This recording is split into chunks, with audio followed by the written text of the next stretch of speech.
I didn't plan to let anyone in. I just wanted to feel human again, even for an hour. She came into my life quietly. No name, no questions, no promises. And yet something about her stayed long after she was gone. What happened between us was never supposed to happen. But it did. And it changed everything. Subscribe, because some stories live in shadows, and this one was never meant to come to light. I wasn't always like this. There was a time when my life had color, rhythm, warmth. My wife, Eliza, brought all of that into our quiet home just outside Portland. She had a way of speaking that made even the dullest conversation feel necessary. She hummed when she cooked, filled the house with half-sung songs she never finished. She read poetry at the kitchen table and insisted I memorize her favorites. I pretended to complain, but I loved every line. We met when I was 26 and she was 23. She was studying art history. I was working with my hands, already knee-deep in sawdust and tools. She said I smelled like cedar and old books, and I took that as the highest compliment. We never had children, not by choice, but by the quiet, painful unfolding of time. It hurt her, and so it hurt me. But we made a life anyway, full of slow Sundays and soft laughter. She got sick in the winter, just a bad cough at first, then weight loss, then the hospital visits, lung cancer. No one understood it. She never smoked, never worked around chemicals. It came anyway, and it stayed. For 2 years I watched her fade, first her voice, then her appetite, then her warmth. She tried to protect me from the worst of it, even when her hands shook from the morphine and her hair had gone. We stayed home in the end. Hospice came, but I refused to let strangers take over. I washed her, fed her, read to her, and then, one morning, she didn't wake up. After the funeral, people came for a week. Then they stopped. My friends disappeared into their routines. My neighbors offered casseroles I didn't touch. My son, Eliza's stepson, kept his distance. We hadn't been close even before. Now he called once a month, more out of duty than love. I sold half the tools from my workshop. Stopped making new things. Just repairs now. Pieces that came broken and left whole, unlike people. I ate the same thing every day. The same mug for coffee. The same creak in the hallway I never bothered to fix. It wasn't grief anymore. Grief is loud. This was the silence after. Some nights I would sit in her chair, the one by the window, where she used to read. I'd hold one of her books, pretending I still remembered her voice. I told myself I was fine. I wasn't drinking. I paid my bills. I was functioning. But I was unraveling in small, quiet ways. I went days without speaking to anyone, weeks without being touched, months without laughter. I wasn't looking for love. I wasn't even looking for comfort. I just wanted not to eat alone, not to hear my own chewing in the dark. So one night, I opened my laptop. It felt shameful at first, searching for company like that. But I didn't want someone to undress for me. I just wanted someone to stay clothed and stay present, to sit across from me and chew food and maybe ask if the soup needed more salt. When I found her profile, it didn't look like the others. She wasn't selling fantasy. She wasn't offering escape. Her eyes were tired. Her photo was plain. Her words were few. She didn't promise anything. And for the first time in years, that felt like enough. She came every Tuesday and Friday, always after 7, always wearing the same long coat, dark jeans, and boots that had seen too many winters. She never arrived early, never stayed long. At first, she hardly looked at me. Her eyes would settle on the walls, the kitchen clock, the folds in the napkin. She sat across from me like she'd been placed there, not invited, not welcomed, but tolerated by some indifferent force. I didn't ask her questions, not about her name, her life, or what she did in the hours between her visits. She didn't volunteer anything either. Her silence wasn't uncomfortable. It was practiced, like someone who had been punished before for saying too much. I understood that kind of silence. I had lived inside it for years. After dinner, she would sometimes rinse the plates or wipe down the counter without being asked. Other nights, she would drift into the workshop while I worked on a chair or stripped the finish from an old armoire. She never interrupted. She stood near the doorway, arms crossed, watching the way my hands moved across wood. I could feel her gaze like a low hum. Not curious, grateful, maybe, or just tired. She once ran her fingers across a raw oak tabletop I was restoring. Slowly, gently, like someone petting a sleeping animal. I remember thinking that her touch was careful, not timid. as if she knew that beauty, even unfinished, deserved respect. I kept my distance, always. We never touched. The closest we came was passing each other a plate or a folded towel. Sometimes I read aloud from the newspaper just to break the quiet, but most nights we let the silence stretch between us. It wasn't cold, it just was. 2 months passed like that, and then one evening she showed up with a bruise under her left eye. It was fresh, still swelling, the skin turning deep violet at the edge. Her hair was pulled low to try to cover it. I noticed the way her shoulders hunched just slightly more than usual. I didn't ask what happened. I didn't want to force a truth she hadn't offered. I went to the bedroom and opened a drawer I hadn't touched in months. Inside was one of Eliza's scarves, gray wool, soft from wear. I brought it to her and held it out. She took it without looking up, wrapped it around her neck like a reflex. That night, after dinner, she didn't leave right away. She stayed in the chair by the window, the same one Eliza used to sit in. I worked quietly in the kitchen, unsure if I should say anything, do anything. By the time I returned to check on her, she was asleep, curled into the cushions, her breathing even, her hands resting on her stomach. I let her sleep. The house was warmer with her in it, though I never said that out loud. I covered her gently with a throw blanket and turned off the lights, leaving only the soft lamp glowing in the corner. I slept on the couch that night. I couldn't bring myself to climb the stairs and close the door between us. My son called that week, as he did once a month. We spoke for less than 5 minutes. He asked how I was, mentioned something about work, then hung up. The space between us was too wide now. Neither of us had built a bridge. We simply stood on opposite banks, waving from a distance. I thought about that call while watching her sleep.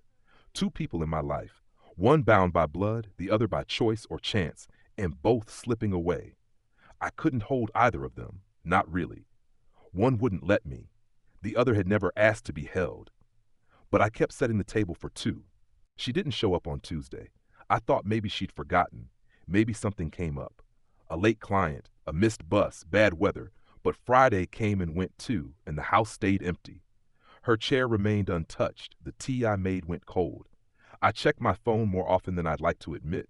No messages, no calls. I tried her number the next morning. Disconnected, just like that. I refreshed the profile page out of habit, even though I knew what I'd see. Gone. No listing, no trace. As if she'd never been there to begin with. I waited through the weekend. Then Monday. By Wednesday, waiting wasn't enough. I drove to the neighborhood where I'd picked her up once or twice. A tired street near the bus depot, where women leaned against brick walls like they'd been nailed there. I asked around quietly, trying not to sound desperate, though I was. One bartender said he hadn't seen her in weeks. A woman selling cigarettes outside a liquor store said she thought the girl with the tired eyes had moved on. Moved on meant a lot of things in that part of town. None of them good. A younger girl with a black eye and a voice like gravel looked me over and said it plain. Girls like her either end up in a ditch or disappear so deep no one bothers digging. She wasn't cruel about it, just honest, like someone reading from a manual. I kept driving. I went places I shouldn't have. Soup kitchens, shelters, back alley clinics. I wasn't looking for someone I loved. I was looking for someone I couldn't forget. There's a difference. One is memory, the other is unfinished business. A week passed. I found her by accident. I was visiting a friend who worked the night shift at a public hospital downtown. We'd gone to school together, lost touch, then reconnected after Eliza died. I brought her coffee now and then. That night, she looked tired, busy. She almost brushed me off until I mentioned the woman I was looking for. I didn't say much, just enough. Her face changed. She led me down a corridor with flickering lights, past curtained-off rooms and patients who groaned in their sleep. We stopped at a small room with a single bed, too white, too quiet. She was there, thin, pale, hooked up to wires and machines. No name on the chart, just Jane Doe. The nurse said someone had dumped her by the emergency entrance 3 nights earlier. Overdose, no ID. No one had come to claim her. Until me. I visited every day. I sat by the bed even when she didn't move. I read aloud from the paper, told her the weather, brought oranges and peeled them slowly, even though she couldn't eat. I didn't know if she could hear me. Maybe she could, maybe not. But I needed her to know someone had stayed. On the fifth day, she opened her eyes. She didn't speak, just looked at me for a long time, like trying to remember where we'd left off. Her lips parted, but no words came. Then her expression changed. Her face crumpled, soft and slow, and tears began to fall. She tried to hide them. I let them come. I signed the papers 2 days later, claimed her as a relative. No one asked questions. I brought her home in silence. She walked slowly, cautiously, like someone stepping into a dream she didn't trust. I made up the guest room. She didn't say thank you. She didn't say anything, but she stayed. That was enough. She spoke little in the days that followed. Her voice was hoarse, her eyes dimmed by something I didn't try to name. I didn't press her. I brought her tea in the mornings and soup in the evenings. She folded laundry, watered the plants, watched me work without a word. We existed side by side, not as lovers, not even as friends, as survivors perhaps. Survivors of something neither of us knew how to explain. I didn't need her to speak. I only needed her not to vanish again. She recovered slowly, like someone remembering how to be in their own body again. Her steps became steadier. Her eyes, once dull and rimmed with exhaustion, began to follow the light again. She moved through the house with quiet purpose, wiping counters, folding linens, rinsing dishes I'd already washed. She rearranged the pantry without telling me, grouped things by use instead of size. At first it annoyed me. Then I realized she was trying to belong. She started going out, small trips at first. The pharmacy down the street, then the market, then the library. She brought back books with bookmarks already slipped inside, like she wanted me to know she intended to finish them. Sometimes I saw her standing in front of the spice rack, holding a jar of cinnamon like it was a memory. She never bought much, just enough to suggest she was living. Her clothes changed. I'd bought them carefully, folding them into paper bags like I was stealing secrets. Nothing flashy, soft sweaters, neutral colors, shoes that wouldn't make her feet hurt. She accepted them without ceremony, never asked why or how. One day she wore a blue wool cardigan with a missing button. It belonged to Eliza once. I never told her that. She wore it well. A former client of mine, a widow with a sharp tongue and a bad hip, mentioned needing help. Someone to clean, maybe cook. I offered the girl, still not calling her by any name, and promised she was careful, quiet, and kind. The widow called me the next day and said she was perfect. Punctual, polite, not talkative, but easy to be around. She paid her under the table, left envelopes with exact change. It was more than enough. The house settled into a rhythm I hadn't felt in years. Not the same as when Eliza was alive. Different. Quieter, more fragile, but still full of presence. The girl took to sitting by the window every evening, wrapped in a throw blanket I kept folded nearby. She read sometimes, or stared out at nothing. I built a chair just for her, high-backed, cushioned, with curved arms and a seat deep enough to curl into. I stained the wood dark, like the color of her eyes when she first arrived. She never thanked me. She didn't have to. I still didn't know her name. Then one morning, while tidying the table, I found a slip of paper left beneath the coaster, torn from a notebook, soft at the corners, folded twice. It wasn't hidden, but it wasn't meant to be seen either. One word written in uneven pen, Caroline. No last name. No explanation. I didn't ask. We never had a conversation about who we were or what we meant to each other. There were no confessions, no stolen glances, no reaching across the table to touch hands, but we began to orbit each other in quiet understanding. She knew where I kept the coffee filters. I knew which books she wouldn't finish. She started humming when she cleaned. I started cooking with more than salt. Every night she sat in her chair by the window, and I sat across from her in Eliza's old armchair. We didn't speak, we didn't touch, but the room was full. Something passed between us in those hours, something not loud enough to name, but too strong to ignore. We were not in love, but we were no longer alone. She started losing weight in small, almost imperceptible ways. Her sweaters looked a little too loose, the bones in her hands more visible. She said it was nothing, just tired, just busy, maybe a cold coming on. I wanted to believe her. I needed to. We were finally stable, finally breathing in the same rhythm. But then I began to notice other things. Food left untouched, groceries forgotten, long minutes where she stood in the kitchen, holding onto the counter like she was waiting for the room to stop moving. Once I found her sitting on the bathroom floor, her back against the tub, arms wrapped tightly around her stomach. She tried to get up too quickly. I saw the wince, the way she avoided looking at me. She brushed it off. Stress, she said, or a bad piece of fruit. I didn't press. I should have. A week later, she collapsed. I heard the crash from the hallway. She was curled on the tile, face pale, lips trembling, her breath shallow and fast. I called the ambulance with shaking hands, and while we waited, I held her wrist, whispering things I couldn't hear myself. The diagnosis came hard and fast. Pancreatic cancer, stage 4, metastases already present. The doctor spoke in a tone that softened nothing but didn't linger long enough to hurt more than necessary. Palliative care, he said. Hospice, maybe. She wouldn't be in pain. Not for long. I brought her home the next day. I turned the sunroom into a bedroom. Built her a bed with my own hands, low to the ground, sturdy, upholstered with the softest fabric I could find. I made rails from oak. I carved the edges so she wouldn't catch her arms. I installed a bell beside her pillow even though I knew she wouldn't ring it. She hated being a burden, as if breathing could be an inconvenience. I taught myself how to set up an IV, how to clean ports, how to hold her up when she couldn't lift her own body. I watched videos late into the night, read pamphlets I found crumpled in waiting rooms. I boiled chicken bones for broth, steamed rice into paste, crushed pills into applesauce. She tried to eat from me. She tried to smile. My son came. He stayed for a week. He cooked. He folded laundry. We sat on the back steps one night with coffee going cold in our hands and spoke of Eliza. For the first time in years, we didn't pretend to be fine. We talked about the house he grew up in, the way she used to dance in the kitchen, the lullabies I never learned, but she knew by heart. We didn't mention the woman inside until the last night, and only then because she called out softly in her sleep, and we both stood at the same time. In her final days, she barely spoke. Her eyes moved more than her lips. She watched the light on the walls, the wind in the trees, the way my hands trembled when I fed her.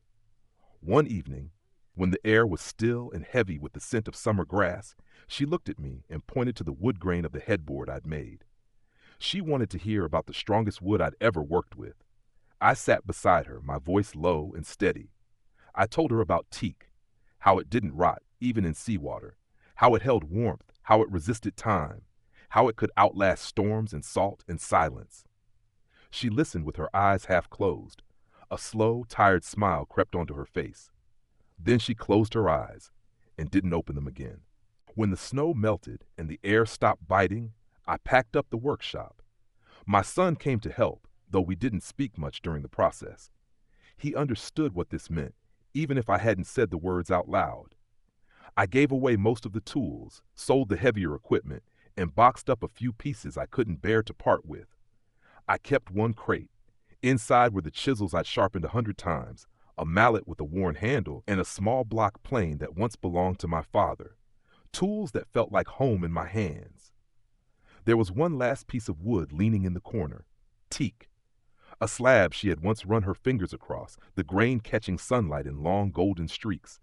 She hadn't said much about it, just stood there quietly, brushing her palm along the edge like she was learning its history through skin. I took it with me when I left.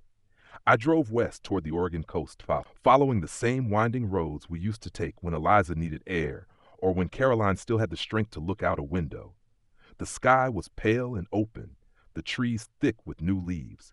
I found a stretch of cliff not marked by tourists, the kind of place locals know but don't talk about, the kind of place where silence felt earned.